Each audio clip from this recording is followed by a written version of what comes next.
I see the cash line is high. What else is new? I see the drop score has screwed me and you. And I think to myself, what an impossible world. I see skies of blue. Rick Carlisle's players are white. High hopes by day, hope gone at night. And I think to myself, what an impossible world.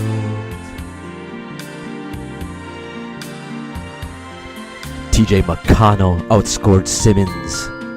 I really want to die if you're rostered Darian Fox. Your lineup's passing me right by.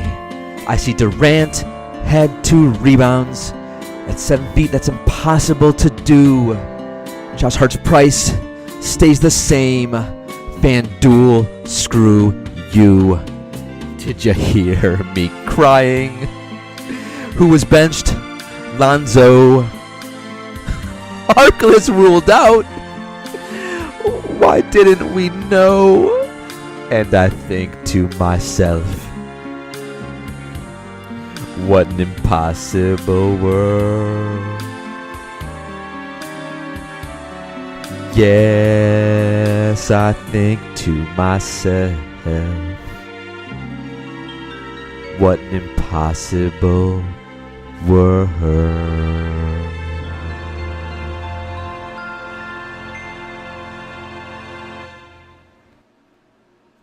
Is now in session. Damn. It is Monday, December 31st, 2018, a 5-game slate on New Year's Eve. Welcome to DG Courtroom, presented by The Quant Edge. I'm your host, the judge, Daniel Green. You can find me on Twitter at Daniel A. Green 1. Before we start the show, please do 2 things for the judge. Number 1, rate, review, and subscribe to the show. And number 2, when I tweet out the link, please hit that lovely retweet button. I talked last show about how this is a pivotal moment in the show's history. I really do need all of your support out there as we make a big push to grow the show in the month of January. There's a ton going on behind the scenes. I will have a lot of announcements to make in the coming weeks. Right now, though, all you need to know is that the show will continue per usual for the most part. Every Monday, Wednesday, Friday, there shall be shows. But with how grueling they are for me to do, and again, it's 4:59 Eastern time in the morning on Monday, and I still haven't slept yet. Because again, it takes me about 5, 6, 7 hours to do these shows from start to finish. It's just a lot of work. And if we don't see significant growth, the show probably will be winding down in about 6 weeks. As most of you know out there, look, I pour my heart into the show. I try to make it an experience, an event. I try to make it a must-listen, whether you win money or you lose money.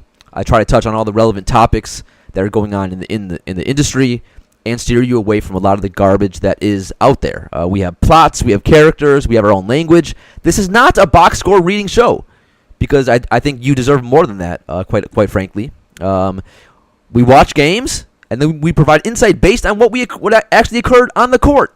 Crazy concept, right? And lastly, I strive to make you guys laugh, get a giggle, smile a little bit out there, because look, man, if you're playing DFS, it's pain, right? It's suffering, and it's an adventure. It's an emotional roller coaster every night. It's a journey, and with that in mind, I try to take you on the crazy DFS journey with me. We are in this together, so hopefully the journey will continue for a long time. We shall see. Again, if you want to help the show out in any capacity, it is very much appreciated. You can write a simple review or a retweet, or if you want to get directly involved, which a lot of you have, feel free to reach directly out to me at Daniel A. Green 1. It's where I am at Twitter. You can email me. Obviously, if you're in Slack, you can DM me there. I am very accessible. And with that said, you can also, and you should, make sure right now, actually, Yes, as you're listening to the show with your leisure, go check us out on Facebook, Instagram, because we're trying to grow on social media as well. So Facebook, Instagram, and YouTube, DG Courtroom. Check it out. Start giving us those likes, those thumbs up. We are going to need that. We're going to start posting all kinds of content on those sites starting today. So, again, help us out. I cannot stress how much we need you at this moment to continue and prosper. Okay. Some other housekeeping after you check us out on social media. Slack. Do you want to join us in Slack? What an adventure that has become. That's taken off this year. Just a ton of fun in there. It is $15 for the entire month of January.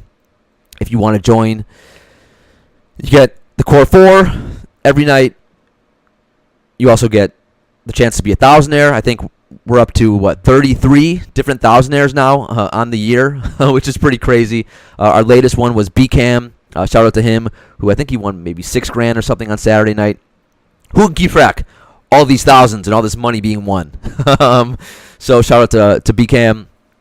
Yeah. Also, again, and then also, if you join Slack, every Friday you get the opportunity to battle Chipotle in a high-stakes head-to-head. And last Friday, we played Grandmaster Chess with Chipotle in a Titanic battle. And we prevailed. We won over $3,000. It was glorious. I mean, it was a sweat, though. We built a really solid lineup. Everyone except Ariza. We had Ariza somehow stumbled onto him on Friday night, and he was god-awful. And Chipotle played Bryant. Did not play Bradley Beal, which was shocking. But then again, when you think about it, Chipotle, this is why we always play him in head-to-heads. His lineups are not optimal. They don't make much sense. And that's why we beat him most of the time.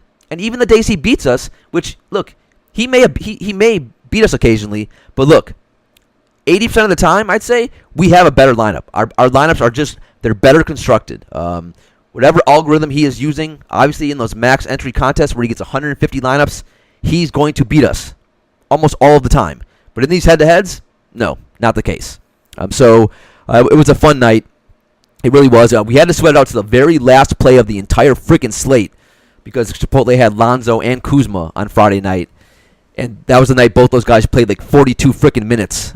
So I think we had, in one of the contests, we only beat them by like 2 points. But a win is a win. It was glorious. And also just a cool moment. All of us together watching that the final seconds tick off that clock and take down that big payday. It was cool. An experience that you really don't get anywhere else.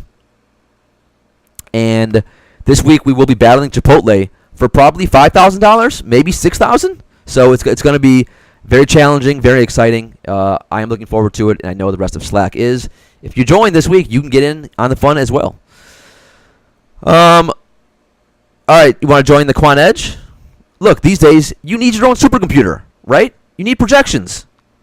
Here on the Quan Edge, you can get one. You also get my daily article, my GBP article, on top plays, other cool tools and content as well to help you in your quest to topple all the evil supercomputers like Chipotle, Osimo, Big Papa Gates, etc., etc.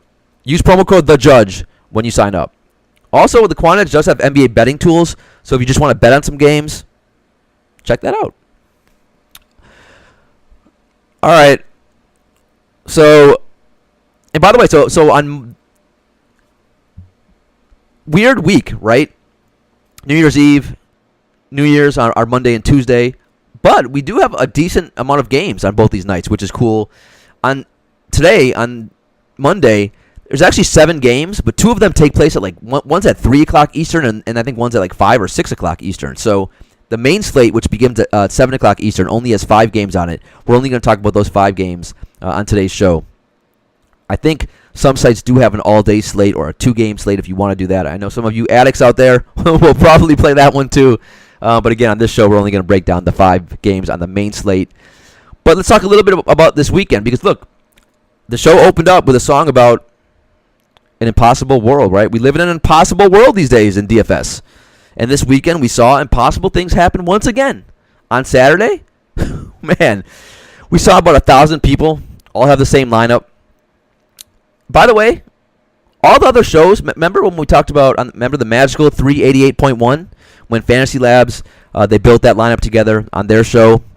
And then probably hundreds had that on FanDuel, had that same lineup. And then I came on the show the next day or 2 days later and talked about, man, it just sucks that if other sites and other shows are providing full lineups. And I wasn't aware that this was commonplace, but I got a lot of feedback, and let me tell you something. It is commonplace. So Fantasy Labs is not alone. I mean, Roto Grinders, they're giving out free lineups. This other site on CBS that I never even heard about until Saturday night, they're giving out free lineups. So now, mostly these sites are giving out pretty chalk lineups.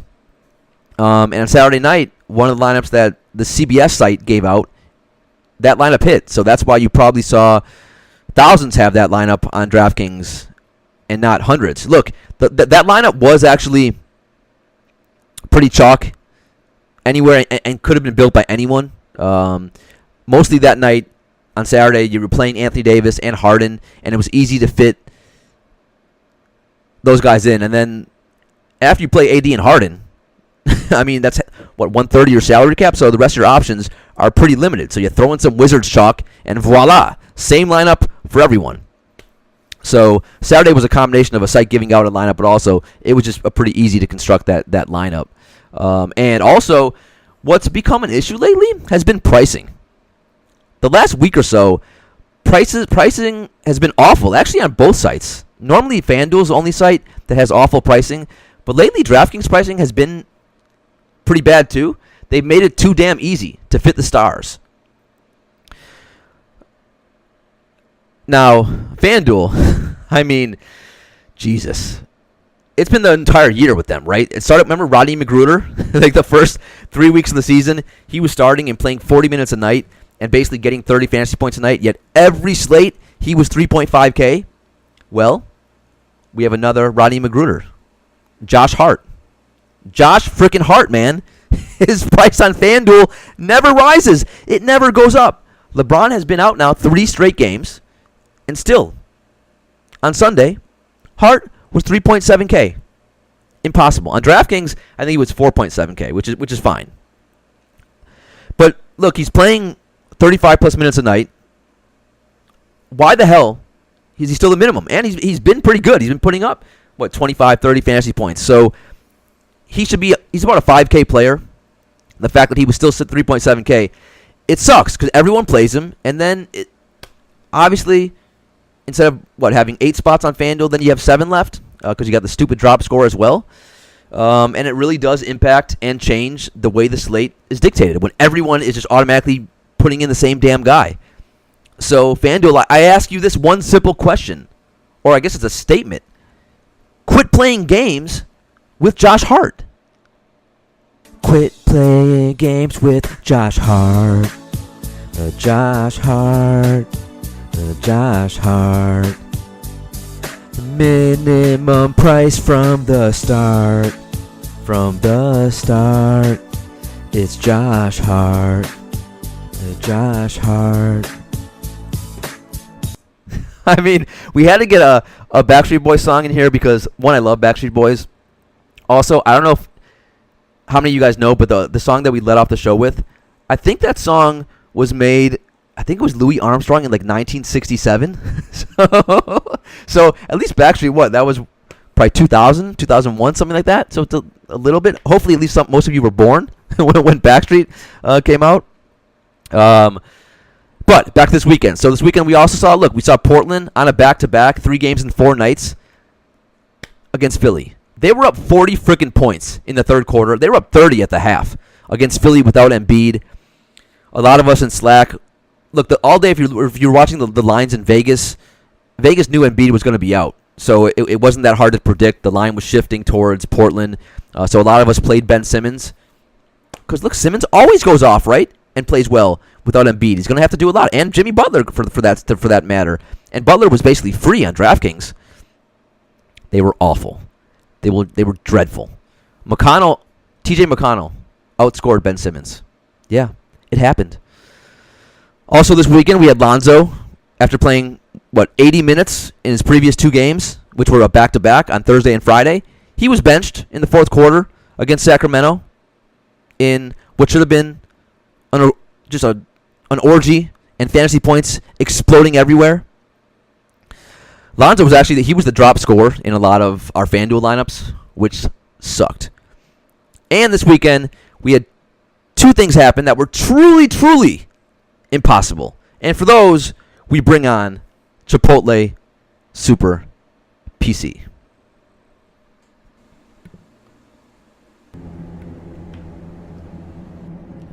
Judge, Kawhi Leonard on Sunday night against the pathetic Bulls played 34 minutes. In those minutes, he had 0 assists, steals, or blocks. The last time Kawhi Leonard had this stat line was... Judge, please sit down. Don't have a stroke. I do worry about your health. The last time was January 22nd, 2015. Judge, it's been almost 4 years. 222 regular season games have passed since Kawhi Leonard had 0 assists, steals, and blocks in one game. That's amazing, right? I mean, it's pretty amazing. I thought so. Impossible.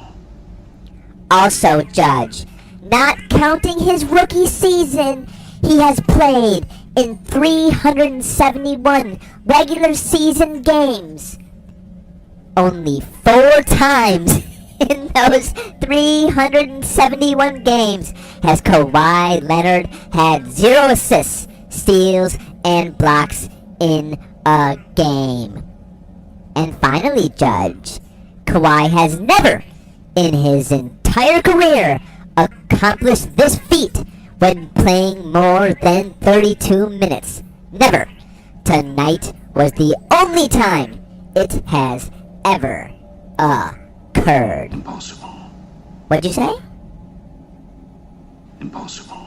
Oh, I think someone said impossible. Impossible indeed.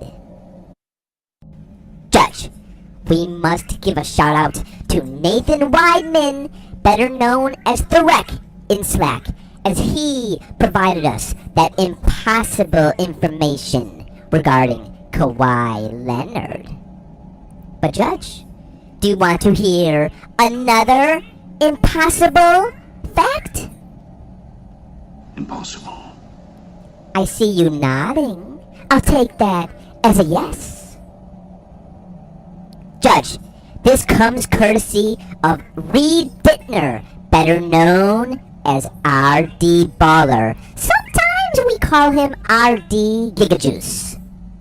Okay. Kevin Durant. Everyone please be seated before we list this impossible fact. This is a doozy. Kevin Durant, who is 7 feet tall, played 34 minutes on Saturday against Portland. Durant had 2 rebounds. The only person on his team with less rebounds in the entire game. Sorry, Judge. I got so excited I couldn't even spit that sentence out. It's not easy to talk when you're a super PC. Okay, let me repeat that, Judge. The only person on his team with less rebounds in the entire game was Iguodala. In the last 2 NBA DFS slates, there have been 14 games. 35 players, Judge, played less than 20 minutes and had more rebounds than Durant. Also, there were 21 players in those 14 games who played less than 15 minutes and still had more rebounds than Durant's lousy 2. Do you want to hear who some of those players were? Impossible. Impossible indeed. Some of those players, Judge, who played less than 15 minutes, yet still had more rebounds than Durant, were Cook, Livingston, McKinney. Judge, these are all of the Coward's teammates. It's so funny, right? Oops, forgot that you rostered Durant on Saturday. My bad. Stauskas. Oh, come on. Even I don't believe that one. Ooh, Diallo. Hey there, Diallo. He also played less than 15 minutes. Hutchinson, Harrison, Bell, Ito, Hilario, Randall, but not the good one, Judge, the little point guard from Washington. Wilson, Jones, Nato, O'Neal. Jermaine O'Neal? Who is that? I guess it's Royce O'Neal? Cephalosha. And finally, Judge, Dirk. Even Dirk Nowitzki had more rebounds than Kevin Durant. And that's just some of the names. And finally, Judge, in the last 2 days... Impossible. That's right, impossible.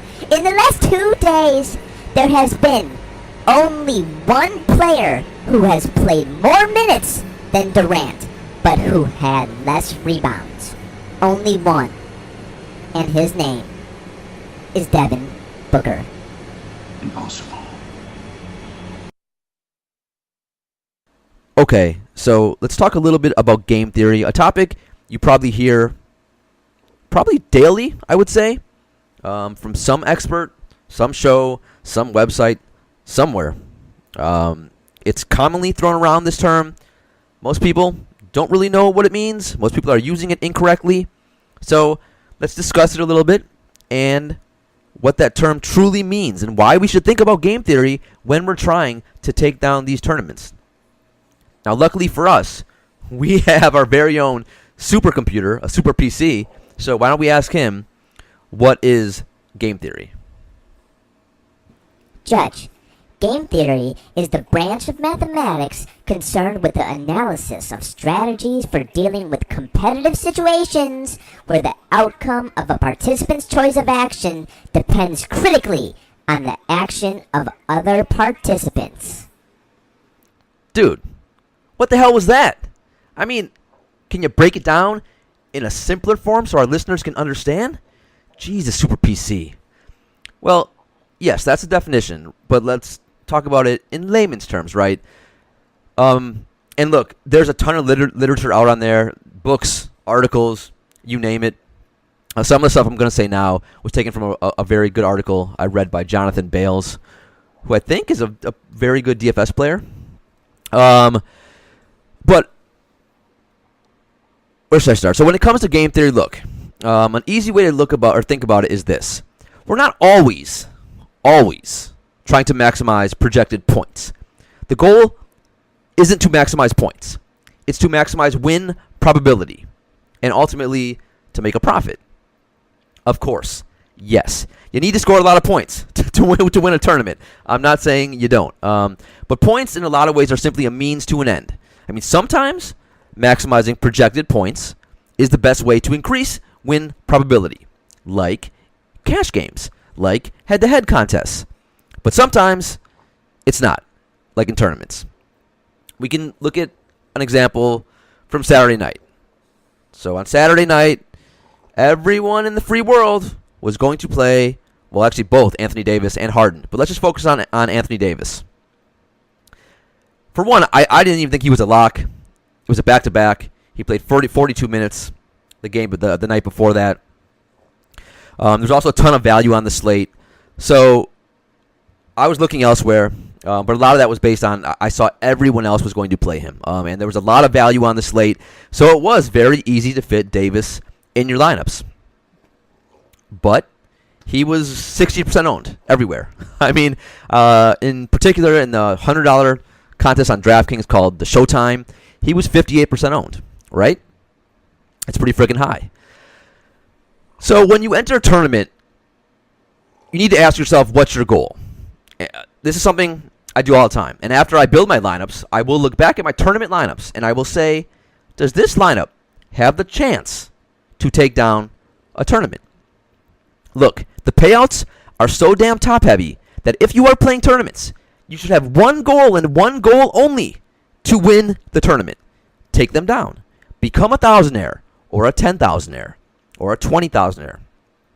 If you are playing safe and just trying to barely cash and hit that coveted cash line, play cash games, for gosh darn sake. And you probably should be using a majority of your bankroll anyway on cash games. But that's a personal decision for yourself to make. But in cash games, look, you play smart, right? You make rational, logical decisions. You make optimal selections, for the most part. There's no need to get crazy or risky.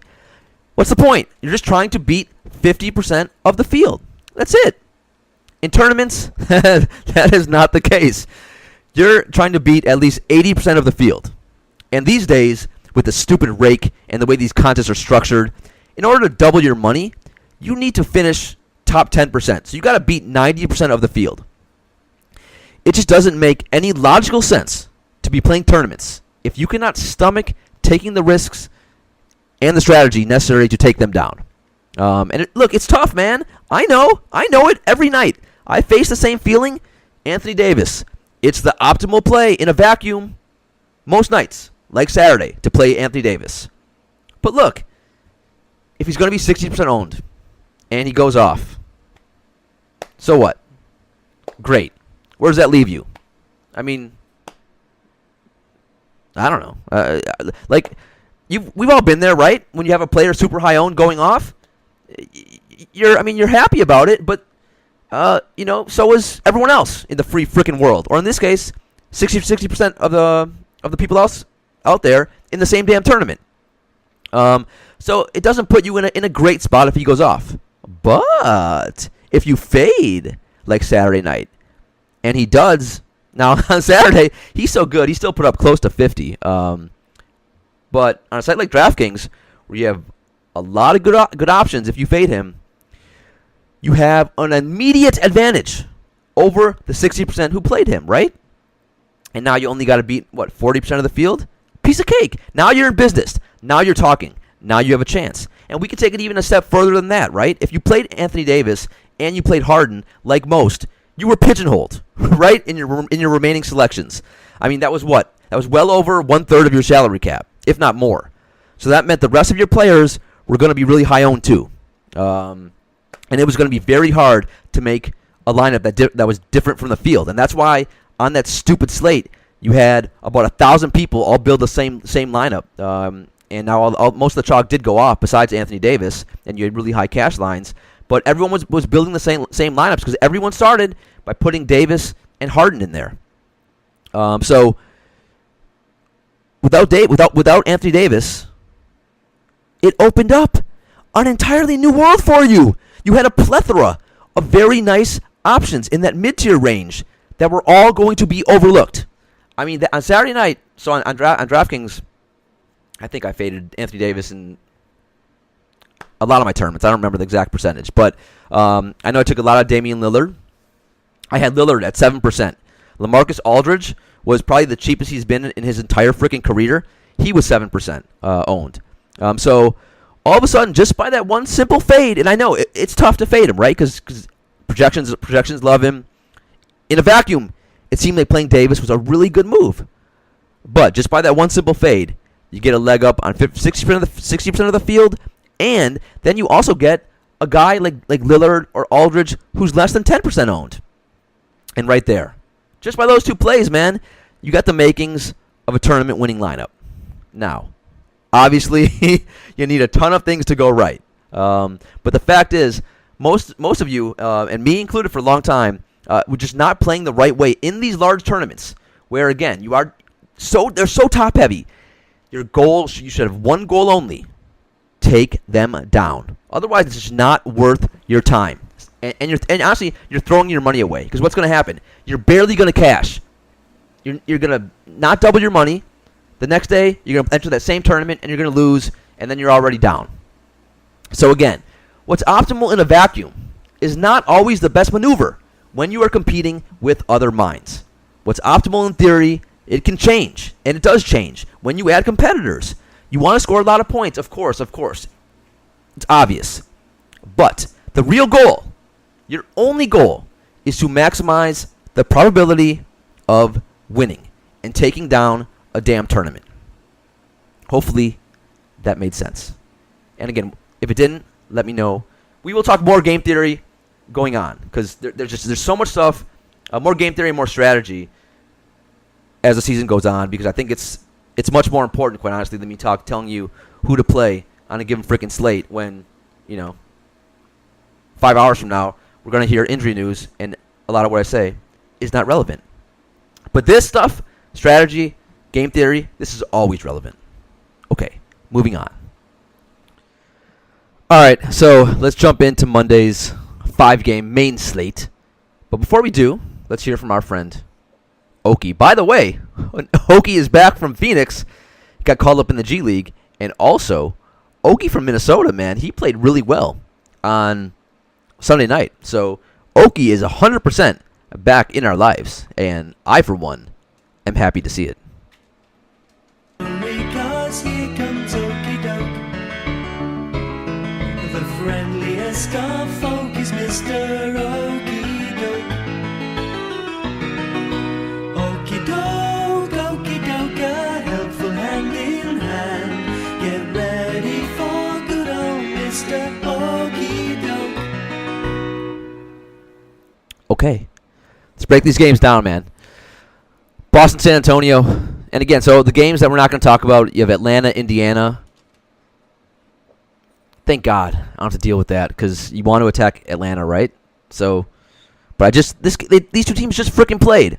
And I played Oladipo, probably the most I've played Oladipo this whole damn year. What did he do? He killed me because that's what Oladipo does. But again, if you want to play Depot, in a good spot. So there's that Atlanta, Indiana game and Orlando, Charlotte. Those are the two games that are not on the main slate, and we will not be talking about them. All right. So, Boston Celtics versus the Spurs. 218 over-under. Kyrie Irving. Been pretty damn good. It's pretty clear who runs that team now. I mean, going into the season, a lot of us weren't really sure what was going to happen. Boston had so many really great players, right? Well, do they? I mean, doesn't really appear that way. And on, was it Friday or Saturday night, Stevens benched Tatum, which is now the second time in 2 weeks that Tatum's been benched down the stretch. Benched all the young guys, and he went with a lot of the veterans. And I think he went with Gordon Hayward was in there towards the end, so was Marcus Morris and Marcus Smart and Horford and Kyrie. So it's pretty easy when it comes to Celtics now, in my opinion. It's Kyrie. That's the only really guy that I ever am excited to roster. I never play Tatum. Never. Is there a reason to? Now look, this is only a 5-game slate. It's not a 10 or 11 game slate like most Mondays. So I'm slightly intrigued. I do like the fact that he was benched last game. If he's got pride, and I think he does, and look, he's still super talented. There's a chance he could go off, but look, it just hasn't happened this year. I mean, I think I went back and looked at every single one of his games. He's maybe hit 40 in 5 of them the entire year. I don't think he's hit 50 once. Now, one of those 40s was, I think, on last week for sure, in the last couple games.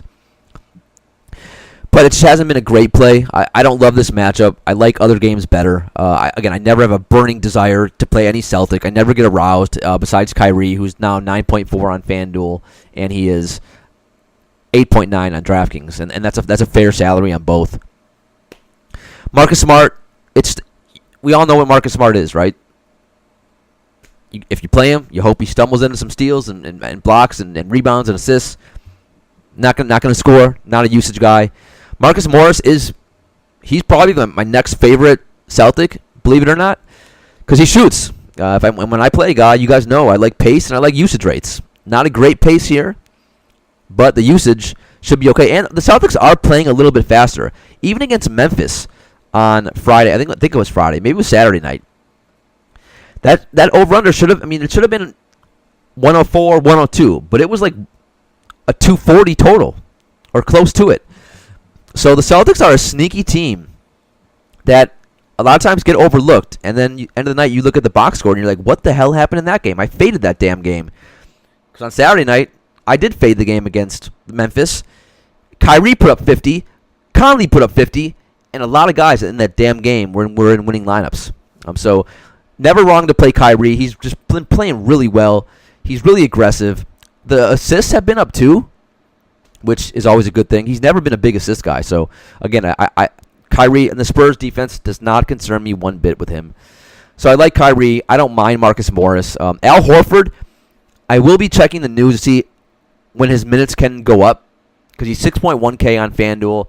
He's 5.7 on DraftKings. So he's dirt cheap. The problem is he's been on a minutes limit. I think he only played 23 minutes last game.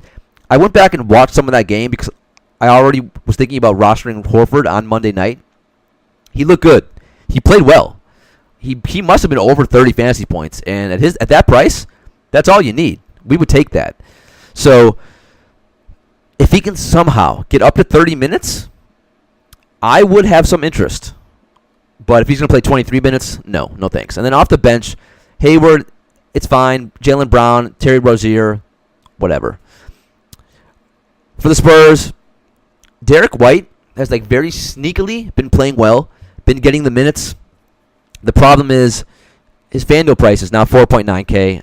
I don't see much upside there. He doesn't really have the usage we need. If you play him, you're relying on. He does get a lot of steals. He's very sneaky. He's very sneaky athletic. I love watching him play. I do think he's got some serious talent. The problem is, especially down the stretch of games, he's not going to see the ball at all. DeMar DeRozan does everything for them if the game is close, especially down the stretch. So I don't know if White can pop off 40, 35. His ceiling seems to be around 30, and that's if he can get you 3-4 steals and a block, stumble into some threes. Sorry, he's not 4.9. He's 4.9 on FanDuel, but man, on DraftKings he's 4.5 too. So his price went up on DraftKings too, because he was 3.8 when I played him over the weekend. So at that price, I don't know. I don't love it anymore on either site. And then Forbes, similar to White, except he's more of a shooter, but he does nothing else. So if you play Forbes, you hope he makes some threes. I don't know. I think there's better guys that I would look to play right now. I guess if you truly are struggling for a value point guard, both those guys, and they're both point guards on FanDuel, they're both going to play close to 30 minutes, so it's not the worst idea in the world. Again, just not high upside with either of them. DeRozan, he went off last game.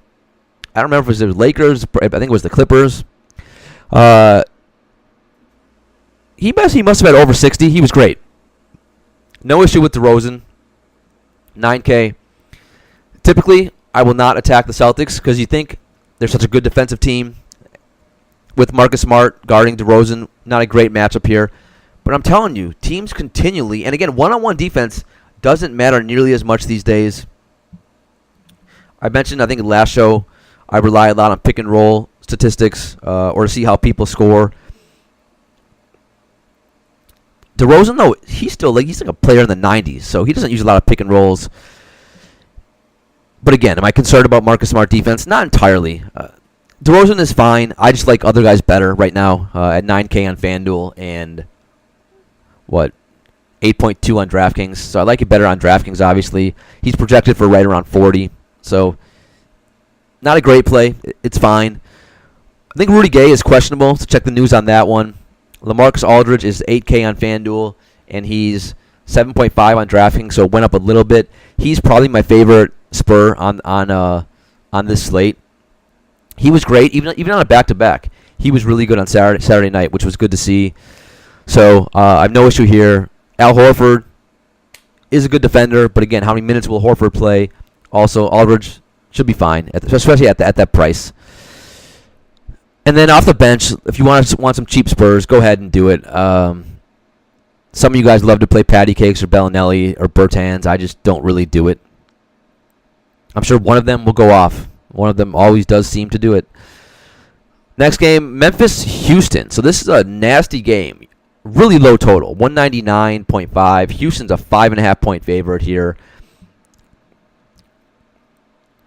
Eric Gordon is out for Houston, so Austin Rivers is going to get the start. I think they already announced that Rivers will be starting. He's going to be super chalk. He's the Josh Hart of this slate. He's 3.8K on FanDuel, which is too damn cheap. He's 4.9 on DraftKings. Even at that price, I honestly, look, I'd rather play Rivers than Eric Gordon. I really would. I mean, Eric Gordon is a useless piece of crap. He's number 4 on my current list of players called Why Do You Exist?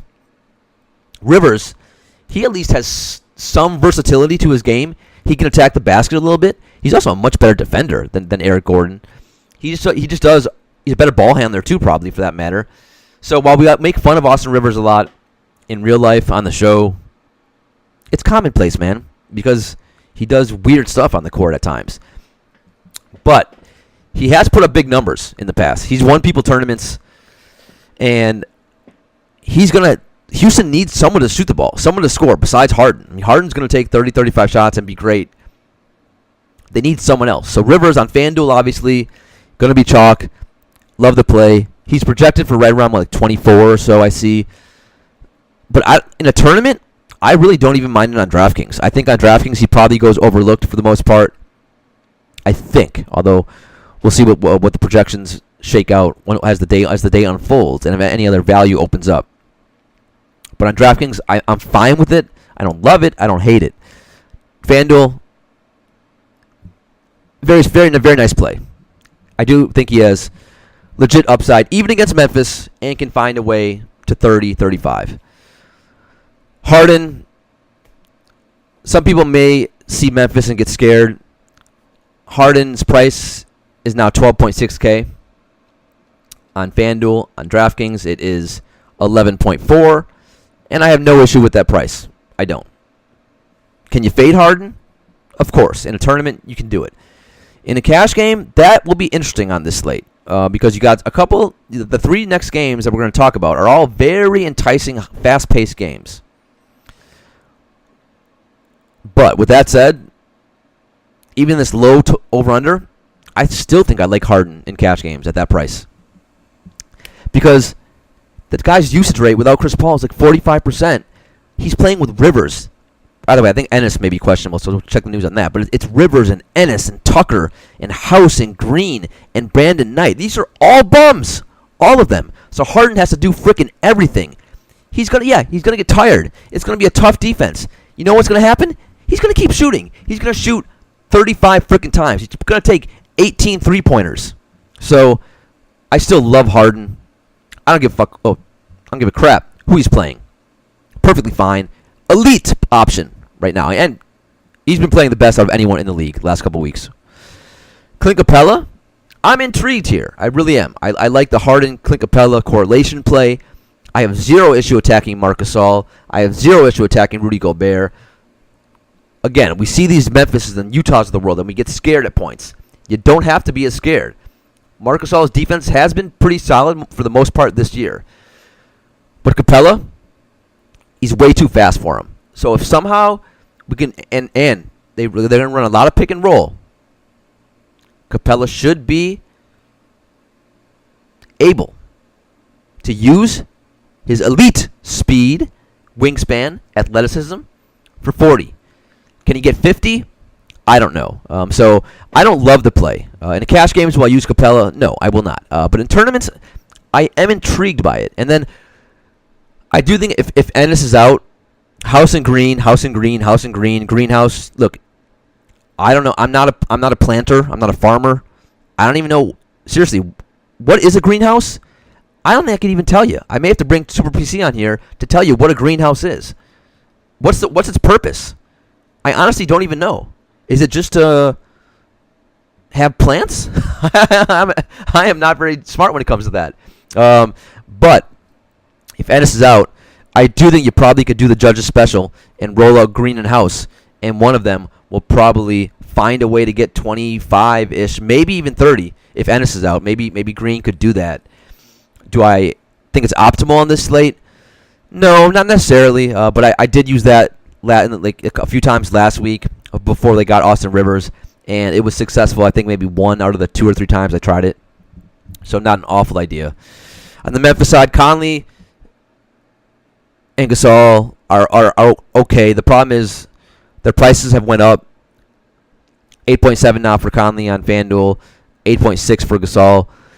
Look, a lot of people are going, not a lot, almost all, are going to jump on the next 3 games. So there is some merit if you want to go back to the game theory rationale of looking at this game. The one good thing about this game, even though it is going to be slow and it's going to be ugly at times, for the most part, we know where the minutes are going to go. We know who's going to get the usage.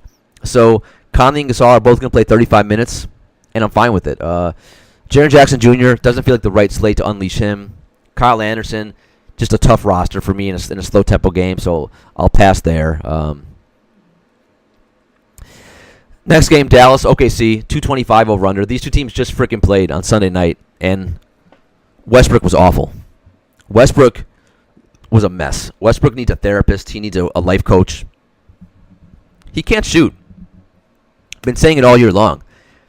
Now on Friday, without Paul George, he got into a little bit of a rhythm. I'm not sure if it's just with Paul George there, he can't find a rhythm, but that doesn't seem to be the case because he's still taking enough shots. He just misses every damn one. I think he was 4 for 20, 4 for 21 on Sunday night. It was awful. And then, of course, they need a 3 at the end to win. Paul George was playing phenomenal because he's been phenomenal every damn slate. Who does OKC run a play for? Russ. And Russ takes the last shot, and he misses. I would have fired. Granted, who the hell knows what happened in the huddle, who they ran the play for. Russ may have just said, give me the damn ball. But if you ran a play for Russ over Paul George at that point, that's a fireable offense, in my opinion. With that said, Westbrook against Dallas, is he going to be pretty upset and want to bounce back after that despicable performance and a bad loss for OKC? Yes. So I actually love this spot for Russ. I love the bounce back Russ. I love the angry Russ. He'll be better on Monday. So I like this play. Very fair price, 11.7K. Never wrong to play Paul George. So you can go back to that. Well, he was great again on Sunday, on Sunday. So he had close to 50. So doesn't seem ideal to play them both. They both can give you 50 easily. But can they both give you the 70 that you may need? The 60? I don't know. But again, it's a small slate. They're both safe. If that game stays close, it's fine. Other guys on OKC, Grant is perfectly fine. His price is now coming up a little bit, up to 5.8 on FanDuel. On DraftKings, he is at, where is he? 5.2. He's fine. Wasn't great on Sunday night. I expect him to be a little bit better. Steven Adams got destroyed on Sunday night. It was bizarre. DeAndre Jordan was having his way with Steven Adams. That almost never happens. Jordan played one of the best games I've seen him play in a long time. Adams just wasn't moving well. He looked freaking slow against DeAndre Jordan. Now, he's not super fast and athletic to begin with, but normally he's just so damn big and so strong, he can keep anyone off the glass. Against Jordan, he was having trouble with Jordan's length and his quickness. It was surprising to see. I do think he'll bounce back, too. 6.8K on FanDuel. On DraftKings, I'm sure he's even cheaper than that. He's actually more expensive. He's 7K. Interesting. So, again, not a guy I love, but no issue with it. It's a small slate, so I'm fine with it. Again, Westbrook will steal 5 of his rebounds, so normally I'm not a huge fan of playing Adams. If it was a 10-game slate, no way. 5-game slate, though, maybe. On the Dallas side, DSJ came back, played okay. JJ Bray actually played phenomenal in his limited minutes, but again, he doesn't play much. Doncic, never wrong to play him. Safe Sex was not very good Sunday, but he's safe sex. MaxiPad is still getting the start, and he's 4K, and he's playing close to 30 minutes. So on FanDuel, where you get the drip drop, can you use him as your drop score? Yeah, I guess. Are a lot of people probably going to play Austin Rivers and MaxiPad? Yeah, probably. Is everyone going to play Stars and Scrubs on FanDuel? Because that's what happens every damn slate with this stupid drop score, and it's ruined that entire site? Yeah, probably. I'm telling you, FanDuel, this drop score sucks. It's every night now is simply Stars and Scrubs. Every night it's basically guys jamming in 2 or 3 bums, and it's knocked off and eliminated almost completely all of the mid-range guys. It's just not an optimal site to play on anymore. It pains me because I love FanDuel, and I don't like late swap because I want, at 7 o'clock Eastern, I want to have my glass of whiskey and watch the games in peace, and I have to still tinker with my lineups. But right now, DraftKings, it's just a better site to play on because of this stupid, wacky, nonsense, non-logical drop score. So I don't really like any of the Mavs. Again, Doncic is fine, but now he's 8.5K. So I'm not too eager to do that. Jordan was great on Sunday. I don't expect him to play that well again. DSJ is really cheap. I guess you could take a shot there, but his minutes will not be great because Rick Carlisle only plays white guys big minutes. So I just don't love the Mavs right now. Next 2 games are some nice ones, or at least one of them is.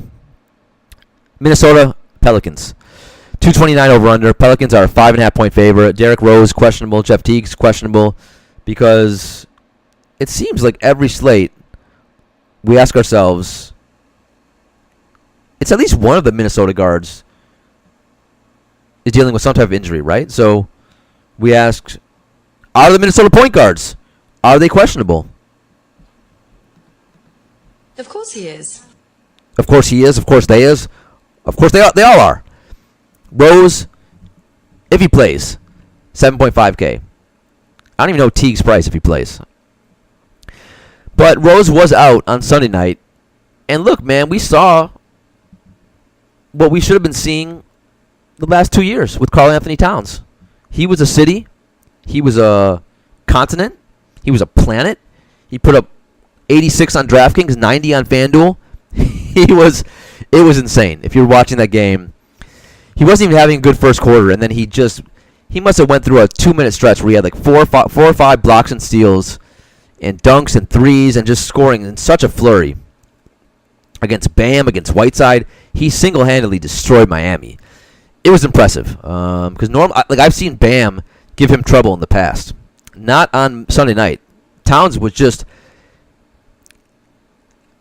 I don't even know the right terminology because it also looked like he was a bully out there. He really was. He was too big for Bam. Bam's not tall. Bam's like 6'8". And for Whiteside's just a statue. So Towns took him out on the perimeter. He was way too fast. Towns he's a supremely athletic guy. He's so damn skilled. His shot is great. This is why we've been so frustrated with his play, right? We saw the talent on display. Sadly, if Rose comes back, does Rose care that Towns is the centerpiece of that franchise? No. Rose will probably come back and take 20 shots because he's an asshole and a criminal and a rapist. Alleged rapist. Alleged gang rapist, sorry. So, for me, if Rose plays, I don't love the Towns play. If Rose is out and Teague's out, I have no issue going right back to the well of Towns. My favorite thing about Towns right now is everyone's going to say it's chasing points. All the experts, I can already see it. I'm not going to chase with Towns. But the projections don't really like Towns right now. Also, the projections are taking into account that Rose is going to play. So if Rose is ruled out, we'll see what the projections really end up shaking out to be. But I think Towns is a sneaky tournament play either way. Or maybe not sneaky after you put up 90. But I'm fine with Towns, even if Rose does play, but I don't love it. And then if Rose is out, I really do like the play again. Look, is he going to get 90? No. But could he get 60 or 70 again? Yes. Dude, he's had 70. He had 70 what? On Thursday or Friday as well? Or at least last week for sure he had 70 at one point. So the guy's game, he was made for fantasy sports. He's just so supremely talented and can score in so many different ways. The rest of the guys, man, Wiggins is awful. He's just awful. He's a mess. Man, was he bad on Sunday night. He's so scared of contact. He had layups, 5-foot jumpers, and he turns them into fadeaway jumpers. He's so frustrating. Another guy who's supremely talented, but God only knows what his problem is right now. He actually got benched down the stretch for Oki, which was the right move because Oki was playing really well and Wiggins was useless out there. So, but again, 5-game slate. Can you use Wiggins? Sure. Covington's going to play 40 minutes. He's going to stand around a lot. You pray for steals and you pray you make some threes. Gibson and Sarge are still splitting minutes, so whatever. On the Pelican side, Davis on Saturday night, he just didn't look right. He was laboring the entire game. He was tired. He must have been freaking tired. He played 42 minutes on Friday, and that was a big reason why I was telling everyone in Slack, fade him. You don't have to play Davis. And he was really bad. Was not aggressive. He's so damn good though, and so talented. He still put up 47, I think, or close to 50. Randall did a lot of the work on Saturday night. Randall was really aggressive, and Davis was just tired and let Randall do a lot of the heavy lifting. I expect Davis to bounce back here, big time. My favorite play on the slate is Anthony Davis. 12.7K is expensive, but I'm fine with that. But that he should be expensive. He's 11.5 on DraftKings. Love it. I am curious to see his ownership. His projections are 61 or so right now. On this slate, I do not envision most people using Davis and Harden. The value just does not exist. It doesn't. So Davis is clearly in the better spot between the two. The better matchup, for sure. So he's going to be the more popular play. It will be interesting, though, to see what the ownership is. Other guys, Randall, fine. Elfrid Payton's questionable. That really won't change much for me. I will want to see how many minutes he gets. Darius Miller's going to be back. If you need a cheap punt, you can use Miller. Miller was out last game, and E'Twaun Moore started and played really well. But if Miller comes back, I don't have a lot of use for Moore. If you want to use one of your drip drop scores on FanDuel with Miller, you can do that, I guess. Holiday, never wrong to play Holiday. One of the safest plays in fantasy in DFS, so I'm fine with it. Final game of the night, Golden State Phoenix. I'm surprised there's a line here. The Warriors are only 11-point favorites. Booker, I think, is questionable, although I've seen mixed things on that. So the fact there's a line, it's only 11, at this point would make me think Booker's going to play. But I could have swore I saw him questionable, but it's also 6 o'clock in the morning, so who the hell knows what I saw. If Booker's out, this game it gets very scary. Scary fast, because the Warriors should win by 1,000 points. Even though the Warriors hate each other, they're not playing well. Durant had 2 rebounds last game, which is it's just not possible, man. It really isn't to have 2 rebounds. God, was he bad. But how does Phoenix keep that close? No idea. I mean, I would assume Josh Jackson would get the start at 4.2K. We've seen him, though, when he starts. He can be awful. But would I play him? Yeah, I probably would, especially in tournaments. Would I play Warren? Warren and Jackson would be my 2 favorites. And, by the way, the guy I was killing him earlier this year. DeAndre Ayton has turned a corner. He's been great. He's been fantastic on both ends, too. He hasn't been great defensively, but he's been better. He would just miss assignments. He wouldn't move his feet. He could not defend a pick and roll to save his life. It was advanced calculus to him. So he's gotten better defending the pick and roll. He's learned actually how to switch properly. He can get out to shooters occasionally. It's been a nice improvement, and especially for fantasy purposes on the offensive end, he's been a beast. He's just, first of all, he's a big boy. The way he's built, he's not built like a rookie. So him against Looney, he's too big, he's too fast, he's too strong for Looney. I actually do like 8. Now the problem is his price is coming up because he's been playing so damn well. But he's 8K on FanDuel and he's 7.3 on DraftKings. I probably like him better if Booker plays because then maybe that game can probably stay close or somewhat close. If Booker's out, again, it's a risky play. But with that said, I've seen them play Aiden even in blowouts. If they're down 20-25, he could still play 32, 34 minutes. So I am intrigued with Ayton against Looney Tunes or whoever the hell they're going to put on him. And then I get look if you think this game's going to be a blowout, you can take a shot on Holmes, our other friend Oki, Kelly Oubre. There is some strategy to consider if you think that game is going to blow out. On the Warriors side, whatever. Man, Durant, Curry, Clay finally played well last game.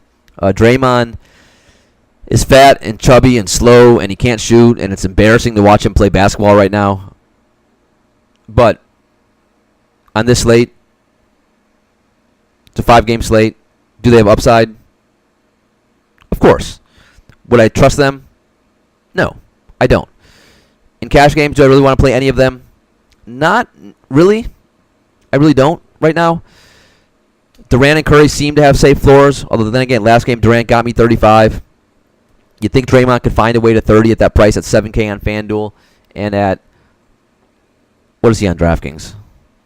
He's probably cheaper than that. 6.4 on DraftKings, so that's cheap. I'm intrigued by that one, I guess.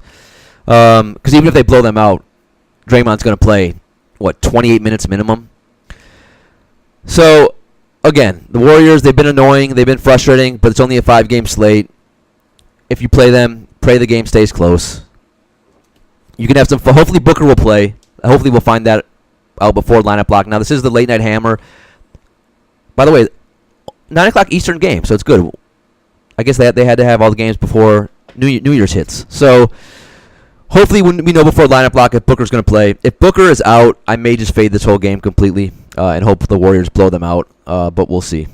All right, man, that's it. So, I won't see you guys again until the new year. So, Happy New Year. If you're going out tomorrow night, or tonight, I guess, be safe, be smart. Hopefully you win a lot of money. And then as midnight strikes, you are a thousandaire going into the new year. And again, if you have any questions, follow me on Twitter at Daniel A. Green 1. Again, help grow the show, support the show, follow us on all the social media platforms. And I'll see you guys back here, I guess, on Sunday. All right. For the judge, for the bailiff, court is adjourned.